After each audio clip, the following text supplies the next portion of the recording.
ঐতিহাসিক জাজি গড়মূৰৰ দেওবৰীয়া হাট সাপ্তাহিক এই বজাৰখন জাজি নৈ পাৰতে বহে। মই আৰু মোৰ ভতিজাটো পুৱাতে ওলালোঁ দেওবৰীয়া বজাৰলৈ অলপমান গাহৰি মাংস লৈ আনো বুলি। যিহেতুকে বহুত দিন গাহৰি মাংস খোৱা নাই, সেয়ে ভাবিলোঁ দুয়োটাই আজি অলপ গাহৰি মাংস খোৱা যাওক। ঘৰলৈ আহি গছৰ পৰা ছিঙি ল'লোঁ টেঙামৰাৰ পাত। আজি টেঙামৰাৰ পাতৰ সৈতে গাহৰি মাংস বনাম। আৰু এইফালে মই আটাইখিনি বস্তু যোগাৰ কৰি ল'লোঁ আৰু এতিয়া টেঙামৰা পাতখিনি অলপমান ভালদৰে ভাজি ল'ম।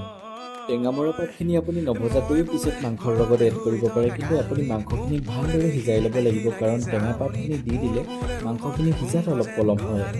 সম্পূৰ্ণ এটা বছৰৰ পিছত ঘৰলৈ আহিছোঁ আৰু গাহৰি অলপমান বেছিকৈ আনিছোঁ। বাহিৰত বৰ বিশেষ গাহৰি খাই থকা নহয়, সেয়ে আজি ভাবিলোঁ অলপমান গাহৰি বেছিকৈ লৈ যাওঁ আৰু হেঁপাহ পলুৱাই আজি গাহৰি মাংস খাম। সোৱাদ অনুসাৰে নিমখ, হালধি, আদা নহৰুৰ পেষ্ট মিলাই মই মাংসখিনি 20 মিনিটমান ভাজি ল'লোঁ আৰু লগতে টেঙামৰাৰ পাতখিনিও এড কৰি দিলোঁ। আৰু এইফালে মোৰ টেঙামৰাৰ লগত গাহৰি মাংস ৰেডি।